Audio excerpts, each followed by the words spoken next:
Amis téléspectateurs d'Europe, bonsoir. La radiodiffusion-télévision marocaine a le plaisir de vous présenter pour la première fois la reconstitution des cérémonies que comporte le mariage marocain traditionnel. Ces cérémonies revêtent au Maroc un éclat qu'on ne leur donne plus dans la plupart des pays du monde, le mariage étant un événement dans la vie humaine, ne le cédant en importance qu'à la naissance. Cette considération justifie à elle seule le faste dont on a coutume d'entourer ici la célébration d'un tel événement. Les parents règlent les derniers détails de la cérémonie comme ils se sont chargés de tous les préliminaires. Les premiers invités arrivent, ils sont accueillis par le père du marié qui leur souhaite la bienvenue tandis qu'il formule les vœux d'usage à l'adresse des jeunes époux. Le thé à la menthe, les cornes de gazelle attendent les invités, pendant que de l'autre côté du patio se poursuit la préparation des fameuses pastillas, des méchouis et du couscous traditionnel. Tout a donc commencé par le choix de la jeune fille dont le jeune homme traditionnellement n'a pas l'initiative. Les parents se chargent de découvrir la compagne qui convient à leur fils et c'est surtout la mère, avec quelques parents et amis, qui se charge des premières démarches auprès des parents de la jeune fille. La demande officielle est formulée par le père de famille, souvent au cours d'un repas et en présence de personnes honorables. Un débat entre le père de la jeune fille et celui du jeune homme s'engage sur le montant de la dot qui, ici, est versé, contrairement à ce qui se passe en Europe, par le père du jeune homme. Une fois l'accord réalisé, la mère du jeune homme rend visite à la mère de la jeune fille et se fait précéder de cadeaux d'usage tels que tissus, henné, sucre, thé, lait et dattes. Les fiançailles officielles sont alors célébrées à la mosquée après la prière de l'Asr, qui a lieu elle-même vers 4 heures de l'après-midi. Les fiançailles durent de 6 mois à 1 an, et c'est alors le versement de la dot, qui marque la fin des fiançailles et le début des fêtes du mariage, qui durent traditionnellement plus d'une semaine. Les préparatifs ne sont pas moins longs. 15 jours avant la nuit de noces, les marieuses, que vous verrez à l'œuvre dans quelques instants, entrent en action. Elles accompagnent la jeune fiancée au bain où une artiste en henné, colorant végétal qui teinte la peau, trace sur les mains et les pieds de la promise un dessin particulier au marié. Les marieuses font également porter à la maison du fiancé le sofa, c'est-à-dire des matelas, des coussins, des tapis, des rideaux. Elles aménagent une alcôve nuptiale ou darchoucha, tendue de tissus brodés et d'étoffes écarlates, où la jeune mariée viendra s'installer tout à l'heure. Mais le travail des marieuses n'a véritablement commencé que plus tard, lorsque la fiancée est arrachée de son sommeil pour être parée comme il convient par ses spécialistes. Elle la farde violemment et la couvre de lourds bijoux, d'étoffes brillantes et somptueuses. Ce costume, vous en jugerez tout à l'heure, lui donne l'allure d'une idole ou d'une divinité immobile, le regard pudiquement baissé. Les marieuses lui couvrent le visage d'un voile et la promènent lentement autour du patio. Et cette cérémonie est appelée la dora ou ronde nuptiale. Habituellement, la jeune fille est placée sur une table ronde, la mida est portée à même les épaules des marieuses qui la ramènent à pas solennel devant les invités.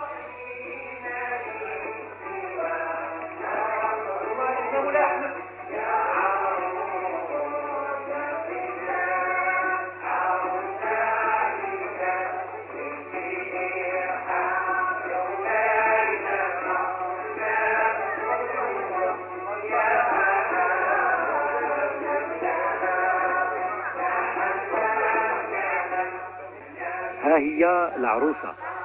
Voici la mariée, voici celle qui est engagée, voici la plus belle de la famille, gloire à sa beauté et à sa jeunesse.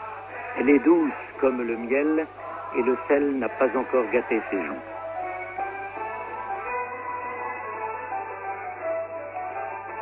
Des spectacles sont alors offerts en l'honneur des mariés et de leurs invités, tels que concerts andalous et ballets. Pendant ce temps, le fiancé attend impatiemment le droit de voir enfin celle qu'on a choisie pour lui. Les marieuses vont d'ailleurs le chercher pour l'installer auprès de sa future épouse. Il est vêtu d'un burnous de laine blanche dont le capuchon est rabattu jusqu'aux yeux.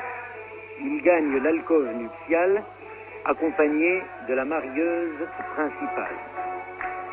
Les marieuses font une nouvelle fois éloge en poussant des youyous traditionnels,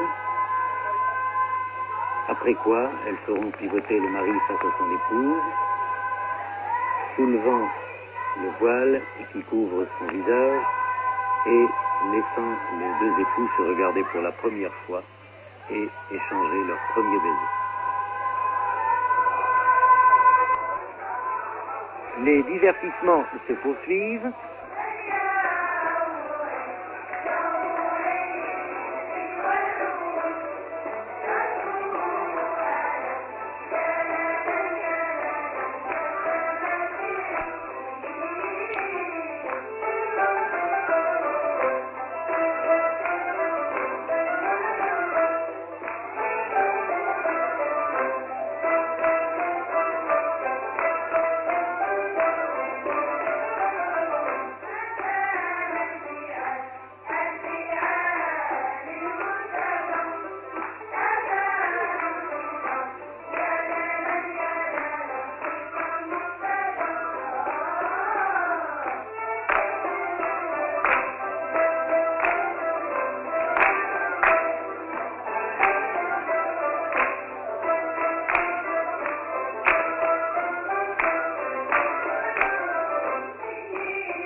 Les divertissements vont se poursuivre.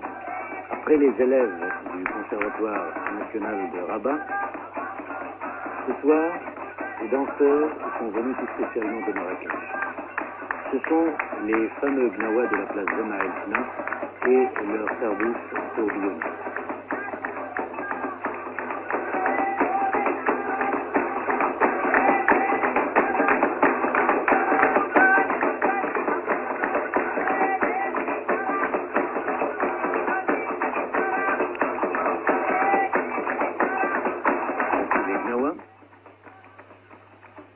Avec toutefois une petite entorse à la tradition.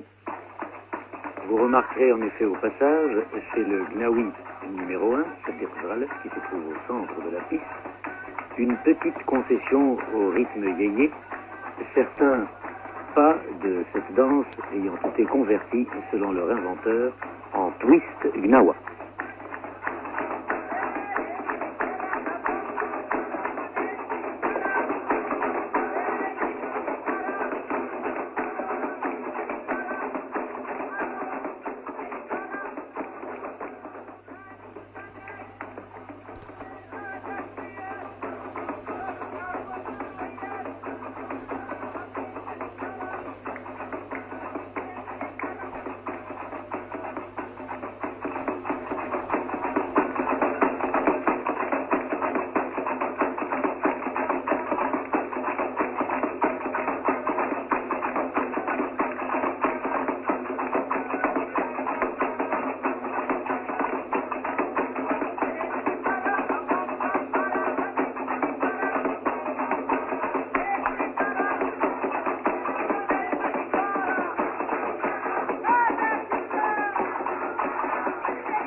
déjà, la jeune fille pense à son rôle d'épouse, et ce n'est que 9 jours après qu'elle en accomplira le premier geste.